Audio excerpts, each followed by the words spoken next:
रमिंदर पाल सिंह सेठी जी ने बहुत सारे सवाल भेजे हैं। पहले तो एक बैंक ऑफ महाराष्ट्र, इन्होंने 2000 शेयर ले रखे 3195 में। बैंक ऑफ महाराष्ट्र में बताइए क्या करें। देखिए, शॉर्ट टर्म का है नजरिया तो यहाँ पे वैसे ही रहेगा। आप रिव्यू कर लीजिए, मेरे हिसाब से एग्जिट कर लीजिए। अगर आपका नजरिया लॉन्ग टर्म का है तो मैं समझता हूँ काफी अच्छा मौका यहाँ पे है।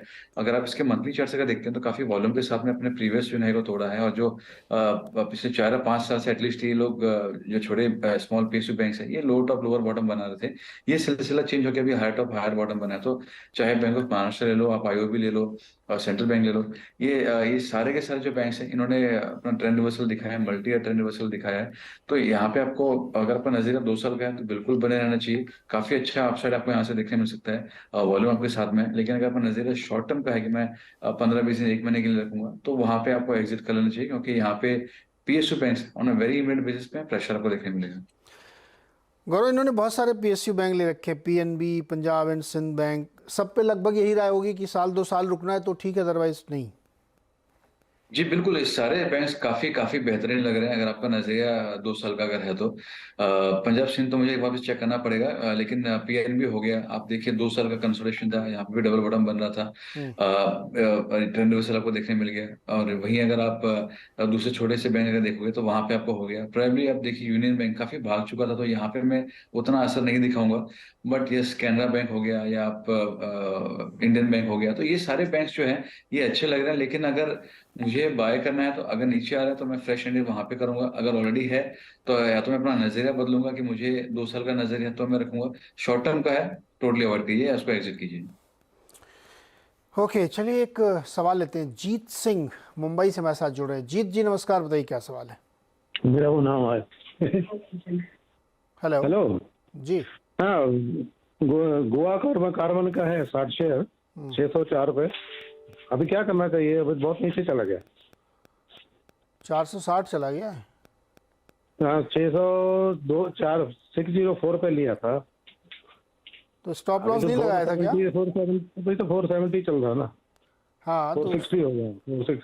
अरे जब तो वो क्या खरीदा। करना चाहिए? बेचना चाहिए क्या उसको और लेना चाहिए?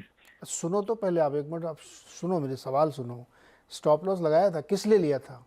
5-10 साल के लिए, कितने दिन के लिए लिया था इसको? हाँ, ये सही 2 4 6 महीने के जो भी जैसा भी ऊपर मिले आपने अरे मिलेगा तो भी। 2-4-6 महीने के लिए जब लिया था और 460 रुपये आ गया, 600 से गिरते गिरते, तो आपने कोई स्टॉप लॉस नहीं लगाया? कुछ सोचा नहीं? नहीं, उन्हें वो मतलब उधर ध्यान नहीं किया। आपने ये देखा 2 4 दिन हो। ध्यान नहीं किया भाई इन्होंने। अब ये पहुंच गया 460 पे। क्या करना चाहिए गोवा कार्बन में? देखिए, यहाँ पे एक फॉल्स ब्रेकआउट देके स्टॉक नीचे आया है और ये वही फॉल्स ब्रेकआउट का शिकार हुए हैं। यहाँ पे जो नेक्स्ट सेट ऑफ सपोर्ट्स आ रहे हैं, पहला आ रहा है 430 का, दूसरा आ रहा है 395 का। ट्रेंड इसका लोअर टॉप लोअर बॉटम बन रहा है, तो एक बार के लिए प्रेशर और आपको देखने बन सकता है। अब मार्केट अगर सुधरता है, mid cap small cap space अगर सुधरता है तो ये रुक जाएगा। अदरवाइज आउट परफॉर्मेंस की अगर बात की जाए तो वो मुझे यहाँ पे फिलहाल देखने नहीं मिलेगा। तो यहाँ पे एक बार आप थोड़ा और आपको स्टॉप लॉस डीप रखना पड़ेगा। और आप अगर एकदम इमीडिएट बेस पे चाहिए तो 430 का रखिए। और अगर आप थोड़ा होल्ड कर सकते हैं तो 395 का स्टॉप लॉस रखिए। ओके सर, एक बड़ी खबर है इस वक्त बैंकों के लिए कि एक बैठक हो रही है बैंकों की, जिसमें सभी सरकारी बैंकों को तो बुलाया गया है, 4 बड़े प्राइवेट बैंक्स को भी बुलाया गया है। इसमें एमएसएमई लोन की समीक्षा की जाएगी, ईसीएलजीएस और एलजीएसईएस स्कीम्स की भी। सो ज़्यादा जानकारी के लिए हमारे साथ जुड़ रहे हैं आलोक, हमारे संवाददाता। आलोक, क्या खबर है, क्या चर्चा होने वाली है इसमें?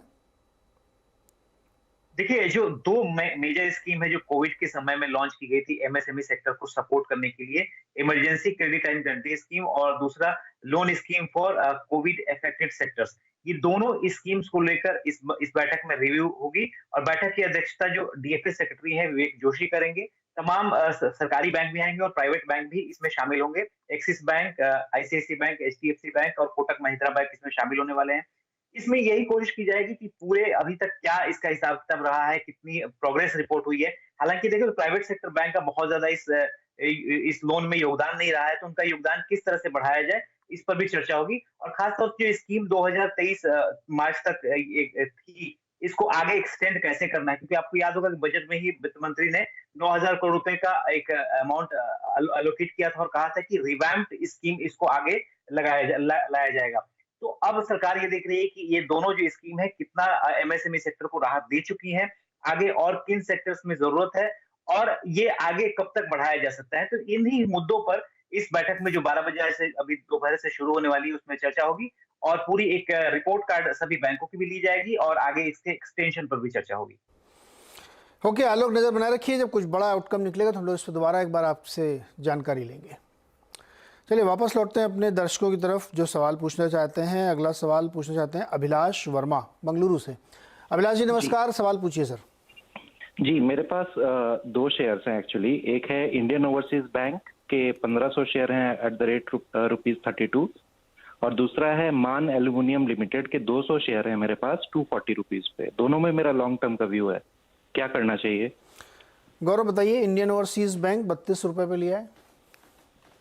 देखिए व्यू सेम रहेगा। अगर शॉर्ट टर्म का नजरिया है तो आप एक बार एग्जिट कर सकते हैं, लेकिन अगर आप होल्ड कर सकते हैं 2 साल के लिए तो यहाँ पे आप बिल्कुल बने रह सकते हैं। जैसे अभी हम चर्चा कर रहे थे कि सारे जो स्मॉल कैप पीएसयू बैंक्स है मल्टी ईयर ट्रेंड रिवर्सल दिखाया है और अगर इसे नजरिया 2 साल का तो काफी अच्छी अपसाइड यहाँ से आपको देखने मिल सकती है। शॉर्ट टर्म में अंडर परफॉर्म भी करेंगे, प्रेशर में भी रहेंगे और प्रॉफिट बुकिंग में आपको देखने मिलेगी। तो शॉर्ट टर्म के लिए अगर नजरिया है तो एक बार एग्जिट करना बेहतर होगा। और दूसरा जो एक स्टॉक है इनका अगर वो मिले, मान एल्यूमिनियम,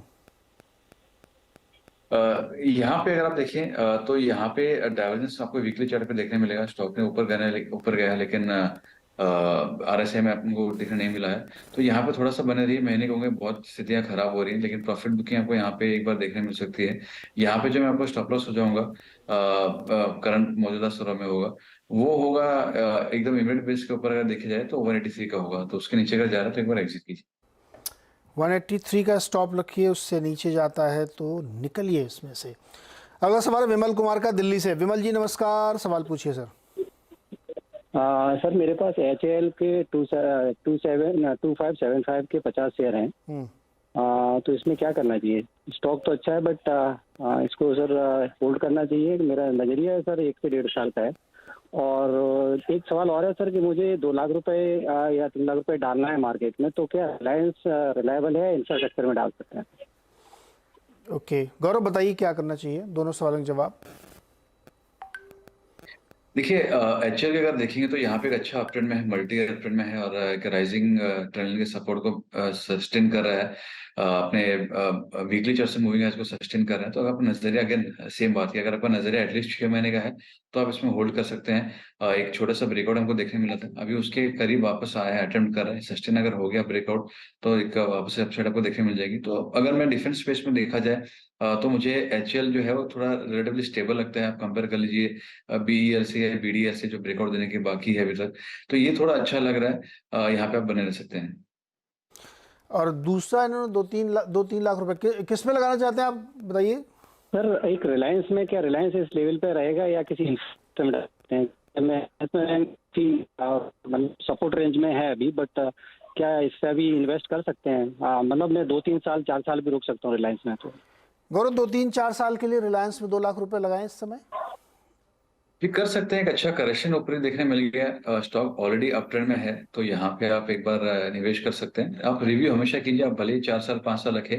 बात सिर्फ रिलायंस की नहीं है, आप कोई भी स्टॉक में अगर आप निवेश कर रहे हैं आप उसको कांस्टेंट मॉनिटरिंग रखिए। और चाहे अगर आप निवेश के लिए भी रख रहे हैं तो आप निवेश के हिसाब से स्टॉप लॉस भी रख लीजिए। लेकिन मुझे लगता है रिलायंस ये लेवल्स पे काफी लुक्रेटिव है, काफ़ी लिक्विडिटी लगा सकते हैं। और इसमें स्टैंडर्ड डिस्क्लोजर चैनल की ओर से भी है, चूँकि रिलायंस इस चैनल का ओनर है, तो आप एक राय और ले लीजिए कि किसी और से कि आपको लेना है या नहीं लेना चाहिए।